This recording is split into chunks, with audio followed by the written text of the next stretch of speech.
Bonjour à toutes et à tous, je vous emmène en promenade aujourd'hui. J'espère que vous apprécierez. Si c'est le cas, eh bien écoutez, si ce n'est pas encore fait, je vous invite à vous abonner à ma chaîne YouTube.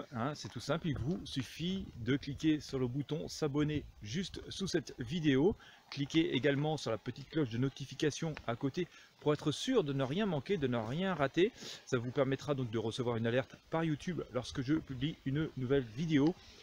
Aujourd'hui, j'aimerais que nous fassions un point sur la loi d'attraction. Je vais, selon moi, vous expliquer ce qu'il faut savoir sur cette loi d'attraction dont on parle tant depuis maintenant quelques années.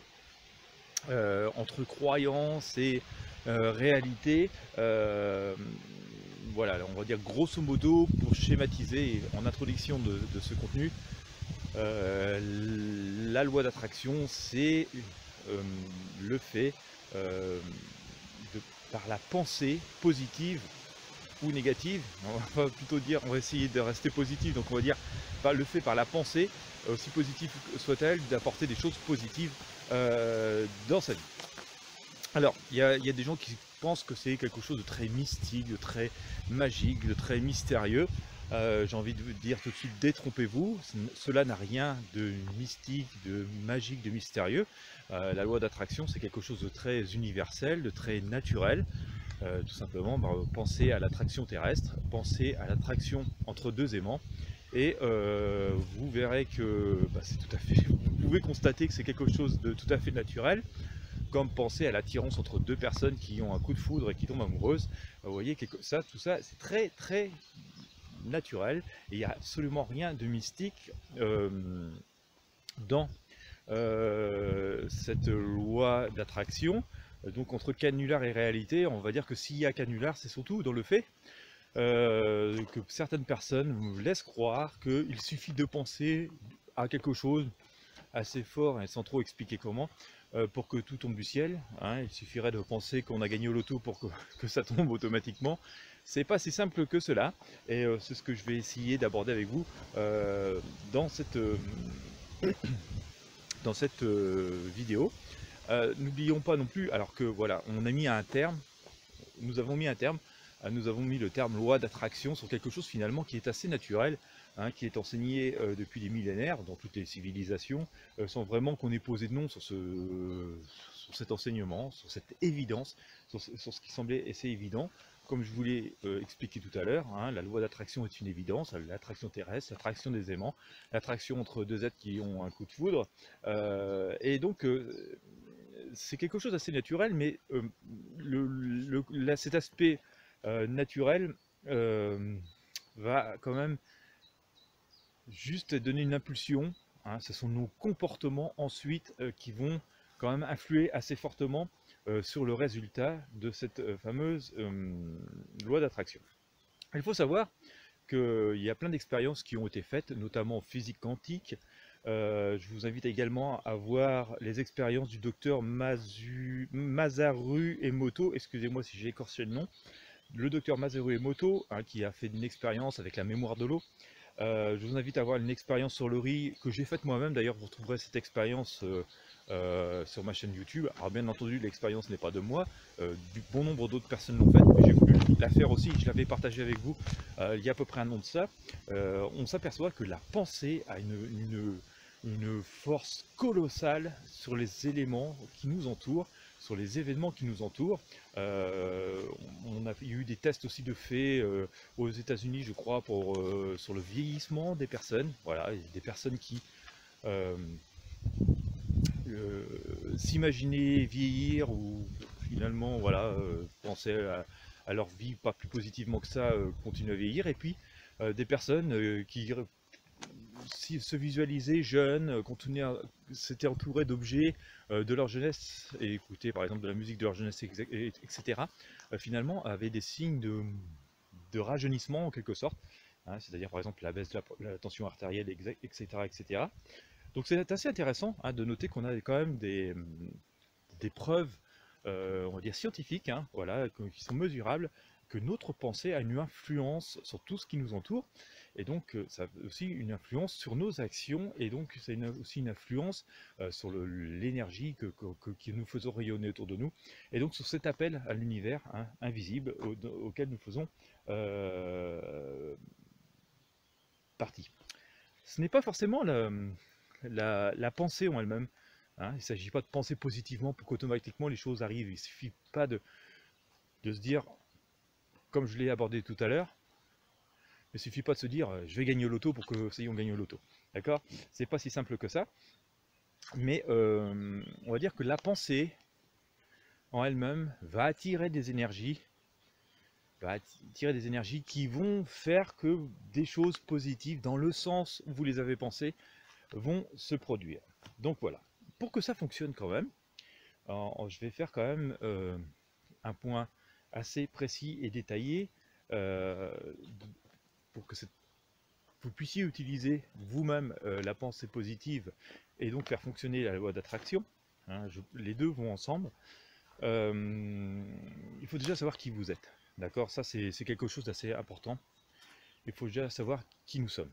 Voilà, il faut vraiment faire ce travail intérieur.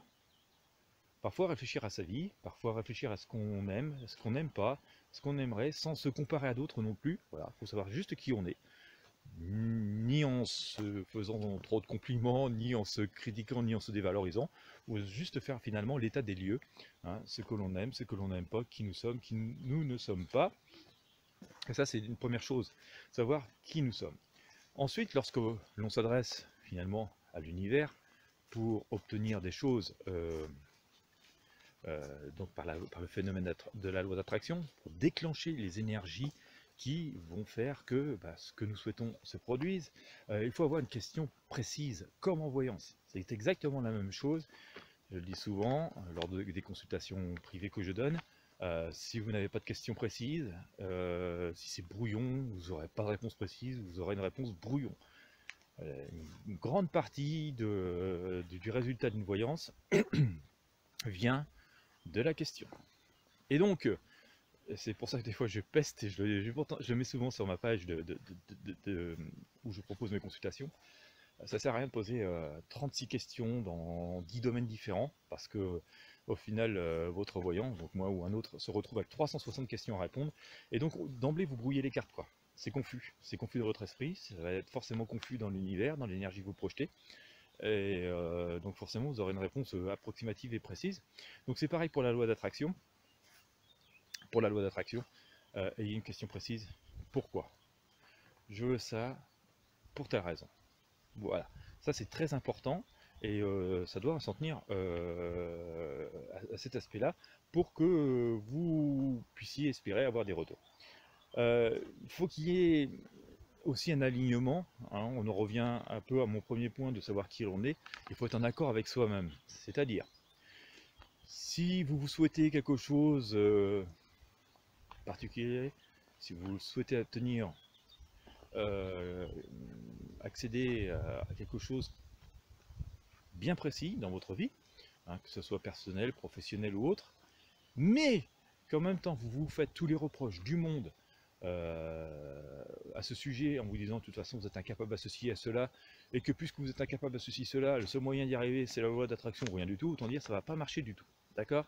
Il faut déjà être en accord, en paix avec vous-même. Arrêtez de vous faire des reproches, d'accord? De toute façon nous faisons tous des erreurs, nous pouvons tous nous tromper, nous sommes perfectibles, hein, nous sommes humains, d'accord? Donc déjà, il faut être déjà en accord avec soi-même, être aligné avec soi-même. Il ne s'agit pas non plus, comme je l'évoquais tout à l'heure, de se dire je suis le meilleur ou je suis la plus nulle, ou le plus nul, ou je suis le meilleur ou je suis le plus nul. Ça marche au féminin comme au masculin. Il s'agit de se dire voilà, je voudrais ça pour telle ou telle raison. Je suis capable de ceci, j'ai pas réussi cela. Mais voilà, je suis sûr que je peux l'obtenir, je veux ça. Et là, ça risque de fonctionner beaucoup mieux, mais donc soyez en accord avec vous-même. Visualisez, imaginez ce que vous souhaitez obtenir, d'accord? Et alors, même, pour être plus précis, je dirais, imaginez-vous une fois que vous avez obtenu cette chose ou cette situation, en tout cas ce que vous demandez à la loi d'attraction, ce que vous demandez aux énergies, Imaginez-vous ayant parvenu à obtenir ce que vous vouliez. Ça, c'est très important. N'imaginez pas, par contre, en revanche, n'imaginez pas tout un plan de scénario, de cheminement pour y arriver. Vous allez fausser les choses. Nous n'avons pas à, à expliquer à l'univers, à donner d'ordre à l'univers, à expliquer euh, à ce qui nous guide et à ceux qui nous guident comment faire. Soyons humbles, d'accord, gardons notre place, mais visualisez-vous dans cette position. Imaginons que vous vouliez une belle maison, en restant réaliste, hein, bien entendu, hein, parce qu'il y a parfois des gens aussi qui font des rêves totalement un peu irréalistes. Il ne s'agit pas de rêver la loi d'attraction, c'est d'attirer ce qu'il est possible d'avoir. D'accord. Donc n'allons pas demander. Bien sûr, tout peut arriver. Hein, vous pouvez être aujourd'hui SDF et vouloir 5 châteaux et 4 Ferrari demain. Il est permis de rêver, mais vous voyez, il y a quand même très peu de chances que ça arrive. Je ne veux pas dire qu'il n'y a aucune chance, il en reste peut-être une sur 1000 ou une sur 10 000. Mais si vous voulez vraiment obtenir des résultats avec la loi d'attraction, fixez-vous des choses qui soient réalistes, d'accord, et atteignables. Et c'est aussi parce que vous allez commencer à avoir cet entraînement, à vous poser des choses réalistes, très très réalistes, très facilement atteignables au début, et que petit à petit vous allez demander des choses de plus en plus compliquées, que vous allez réussir à faire fonctionner cette loi d'attraction. Il y a une vraie gymnastique mentale, il y a une vraie gymnastique intellectuelle, il y a une vraie mise en route des énergies. Au moment où je vous dis ça, d'ailleurs, j'ai l'arcane Naru, hein, du tarot de Marseille qui m'apparaît. Donc vous voyez, il faut vraiment mettre cette roue en marche. Et donc, commencez par des choses difficiles, faciles, pardon, parce que si vous commencez par trop difficile, ça ne fonctionnera pas, vous allez vous fixer une marche trop haute, et donc comme vous n'allez pas réussir à mettre en route la loi d'attraction pour des choses simples, vous n'allez pas réussir forcément avec le temps, avec l'entraînement, à faire des choses plus compliquées. Pour prendre un parallèle, imaginons que vous n'ayez jamais couru vraiment de votre vie, enfin à titre sportif, et que vous vouliez faire du marathon. Si vous sortez vos baskets et que vous commencez à vous dire je veux faire 50 km aujourd'hui, ça ne va pas fonctionner. D'accord.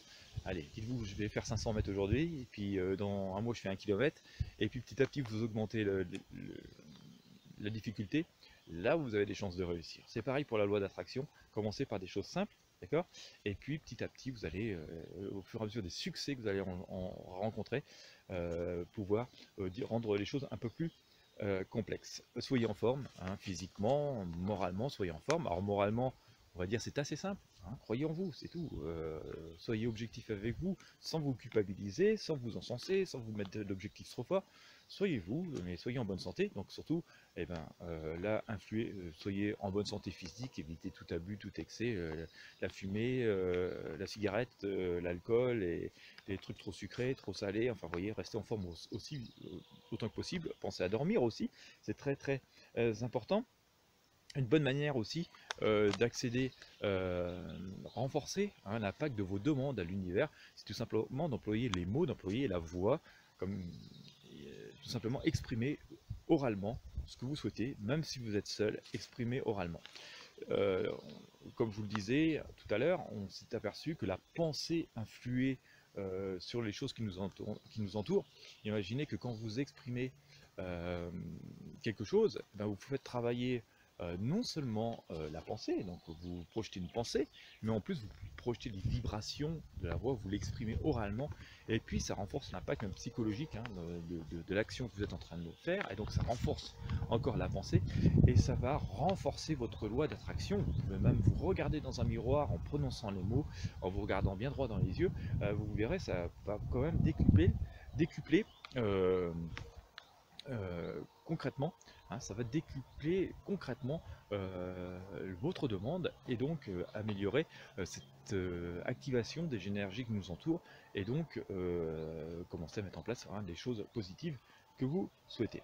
On ne peut pas décider pour les autres, on peut faire un souhait, hein, donc vous pourriez par bienveillance, hein, dire je veux ça pour ma soeur, je veux ça pour mon frère, je veux ça pour mon mari, je veux ça pour ma femme, je veux ça pour mes enfants.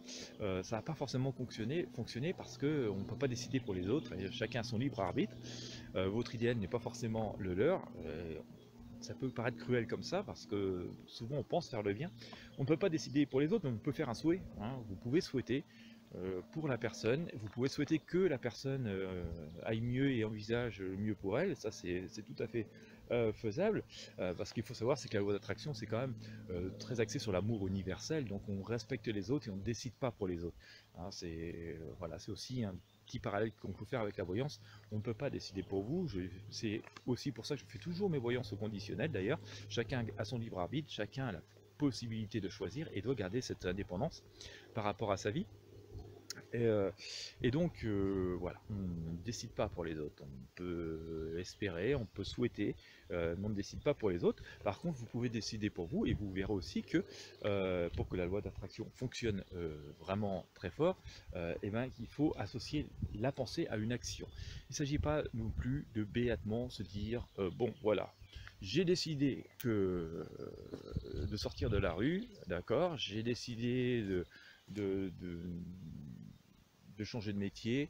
Alors je me visualise directeur, ou je me visualise de la rue vers un château, pour que tout arrive. À un moment aussi, faut aussi comprendre que sur cette terre, dans cet univers, tout est en mouvement, et qu'il nous appartient donc d'être en mouvement, et que si nous décidons de quelque chose, si nous souhaitons quelque chose, il faut nous mettre en mouvement. D'accord. C'est là aussi qu'il y a parfois aussi un gros abus sur la loi d'attraction. Beaucoup de méthodes, beaucoup de personnes nous laissent penser, d'accord, nous laissent penser que voilà, faut penser quelque chose, faut y penser très fort, faut même mettre écrire les choses sur un mot et puis le mettre sous l'oreiller, et puis ça va venir tout seul. Alors c'est des actions à faire, certes, mais ça ne suffit pas, d'accord. Il faut une action. Il faut une action comme si, par exemple, vous avez décidé d'arrêter de fumer, d'accord. Il ne suffit pas de vous dire je vais arrêter de fumer. Si vous décidez d'arrêter de fumer, vous visualisez en arrêtant de fumer. Et puis il va falloir entamer tout ce cycle de, on va dire, de sevrage, hein, du tabac. Et donc parfois il va être, et c'est souvent nécessaire, de consulter des professionnels qui sont spécialisés dans le domaine pour donc effectuer ce sevrage dans les meilleures conditions pour vous. Et donc vous voyez que finalement, et que donc ça va porter forcément ses fruits. Et donc à un moment donné, ben, vous allez atteindre cette situation que vous avez visualisée, d'accord, qui va permettre que vous êtes serein. Vous voyez que vous avez avoir projeté quelque chose au début. Je veux arrêter de fumer, je veux me voir respirer à plein poumon en train de courir et au lieu de tout sauter à cause du tabac. Et donc, vous allez avoir entamé plein d'actions qui vont vous amener à ce chemin, et donc à la fin, vous verrez que ça fonctionne. Vous allez me dire, et on s'aperçoit que voilà, il y a une limite très ténue entre le concret et quelque chose qui pourrait paraître un peu mystique. Nous revenons au début de mes propos, d'accord. C'est que quand même, pour que la loi d'attraction fonctionne, il faut faire des actions. Il ne s'agit pas d'attendre. Euh, vous pouvez effectivement, si vous voulez un château, feuilleter des catalogues de châteaux, mais il va falloir aussi sans doute entamer des démarches. Comment je peux financer, comment je peux récupérer des subventions, comment je peux rentabiliser mon bien. Vous voyez, il va y avoir tout un tas d'actions à faire. Imaginons que vous vouliez un château, d'accord, pour que cette chose devienne réalisable. Et c'est parce que vous allez être dans cette dynamique de se dire, bon, je veux un château, où est-ce que je pourrais trouver un château, dans quelle région, à quel prix, comment je peux financer, où est-ce que je peux avoir des subventions, comment je peux rentabiliser. Ensuite, ce truc-là, que finalement, il y a des fortes chances que le fait que vous ayez souhaité et que vous soyez visualisé dans ce château, et que vous ayez vraiment commencé à faire des actions pour construire cette visualisation, d'accord? Je me répète, dans quelle région, quel château, à quel prix, comment je finance, quelle subvention, comment je rentabilise après, d'accord, et que vous ayez concrètement entré en marche dans ces actions pour que voilà, ce phénomène, vous renouveliez sans arrêt cette demande, et que ces énergies successives se mettent en place, se mettent en marche, pour qu'il y ait des chances que les choses se produisent et que donc cette loi d'attraction fonctionne. D'accord. Donc il faut quand même la penser, mais des actions pour que la loi d'attraction fonctionne. Je vous ai dit, on ne peut pas décider pour les autres, donc il faut prendre des décisions, d'accord. Il faut croire en soi, il faut s'aimer, s'accepter. Je l'ai abordé au tout début. Nous avons tous des défauts, nous avons tous des imperfections, et donc c'est normal. Donc voilà, c'est même pas la peine d'en parler plus que ça, c'est juste une normalité. C'est pas pour autant qu'on devons devenir prétentieux, devons accepter non plus d'avoir tous les défauts du monde ou d'être méchant, pervers, mesquin, ou j'en passe. Mais voilà, faut juste dire je suis moi, bon, voilà. Hein. Au moins au niveau de la loi d'attraction, il faut essayer de rester aussi neutre que possible. Il ne faut pas se culpabiliser non plus quand des choses ne marchent pas ou quand on a eu des échecs. Hein. On tombe et ben on se relève. C'est un peu la même chose que lorsque nous faisons nos premiers pas dans la vie, hein, nos premiers pas tout court. Et bien la première fois que nous avons commencé à marcher, rares sont ceux qui, ou celles qui ne sont pas au moins tombés une fois. Et qu'est-ce que l'on fait automatiquement? On tombe, on se relève et on se remet sur ses jambes et on continue à galoper. Alors, regardez un enfant qui fait ses premiers pas, c'est exactement ce qui se passe. Restons ouverts au monde extérieur, restons ouverts aux autres, hein, aux possibilités, aux opportunités qui nous entourent. Donc on revient à ce que je vous disais tout à l'heure, n'établissons pas de scénario préétabli pour arriver aux choses. Voilà, établissons chaque chose, chaque souhait comme une possibilité. D'accord. Nous, ce qu'on veut, c'est dans la loi d'attraction, c'est obtenir quelque chose, arriver à un but, d'accord. Mais commençons pas à échafauder des plans. Et si je faisais ci, si j'appelais un tel, non, restons ouverts, quoi, d'accord. Faisons des actions, mais sans vouloir trop manipuler, établir des scénarios tout construits. Ça va pas plaire du tout, et c'est le meilleur moyen de faire que les choses échouent et n'arrivent pas, d'accord. C'est penser surtout finalement. Et c'est valable aussi pour la voyance, c'est valable aussi si vous voyez des magnétiseurs, c'est valable pour on va dire, pour tout ce qui fait appel aux énergies du monde qui nous entoure. Restons humbles, hein, nous ne sommes rien, d'accord. Pensez quelque chose de très important, à dire merci, à remercier l'univers lorsque vous êtes aidé. Alors je sais que c'est pas méchant, parfois ça m'arrive aussi d'oublier encore. Parfois on est tellement content qu'une bonne nouvelle nous arrive, qu'on se concentre à notre joie, qu'on est pressé d'en parler à notre entourage ou aux personnes qui vont bénéficier de cette bonne nouvelle, et puis tout simplement, du coup, on oublie de dire merci. Merci à l'univers, merci à toutes ces énergies qui nous entourent, merci à notre ange gardien. J'ai déjà publié des choses à ce sujet, et je vous invite à les consulter. Et du coup, c'est très offensant, quoi, pour cet univers qui nous vient en aide. La même chose que si vous aidez quelqu'un de tout votre cœur et qu'il y a un résultat très positif et que la personne ne vous dit même pas merci, oui, vous vous sentez quand même un peu offensé. Alors imaginez l'univers, hein, qui s'y décuple d'une énergie folle pour nous aider, et quand on ne dit pas merci, il y a des chances que ce ne soit pas très apprécié et que finalement, les prochaines fois nous ne soyons pas aidés et du coup cette fameuse loi d'attraction s'arrête. Donc si vous voulez vraiment que cette loi d'attraction fonctionne perpétuellement dans votre vie, pensez à dire merci, pensez à comprendre que nous ne sommes qu'un petit élément de cet univers et que l'univers est grand et que nous devons dire merci. Voilà, nous seuls nous sommes rien. Voilà, et bien écoutez, c'est ce que j'avais à vous dire sur cette loi d'attraction, hein, sur les grands principes. J'espère que vous aurez apprécié. En tout cas, ce sera sans doute un rappel puissant et nécessaire pour les personnes qui ont butiné des informations ici ou là. Ça aura été sans doute des bonnes bases pour les personnes qui veulent débuter sur la loi d'attraction. Ça aura sans doute été apporter un peu de lumière, d'explication à des personnes qui ont échoué, qui ont commencé des démarches dans la loi d'attraction. Et puis voilà, on peut oublier des étapes. Donc j'espère que ça vous aura été utile. Dans tous les cas, je vous invite à lire un excellent ouvrage du fameux et très bon docteur Luc Baudin. Il a écrit La loi d'attraction, comment ça marche, pourquoi quelquefois ça ne marche pas, comment y remédier. Voilà, c'est de Luc Baudin, je vous mets le lien dans la description de cette vidéo, dans la première zone de commentaires. C'est disponible sur Amazon, donc facile à commander et sans grand risque et pas bien coûteux. En tout cas, ça pourra vous rendre de très grands services par une personne ça a été écrit par une personne qui est très sérieuse. Voilà, j'arrive à la fin de cette vidéo. J'espère que vous l'aurez appréciée, qu'elle vous aura été utile. Si c'est le cas, n'hésitez pas à mettre un pouce bleu sur la vidéo, à la partager avec vos amis et sur vos réseaux sociaux. Merci également aux personnes qui, tous les mois, elles sont peu nombreuses, hélas, mais font des dons. C'est ce qui permet de créer ces vidéos, de rendre que financièrement ce soit possible. Ça me motive aussi toujours beaucoup d'avoir vos retours. Voilà, vraiment de vous voir vous engager derrière moi dans cette démarche qui fonctionne d'explication du monde qui nous entoure, parfois bien compliqué, parfois bien difficile. Voilà, merci de votre soutien à toutes et à tous. Je vous souhaite une très très bonne journée et je vous dis à bientôt.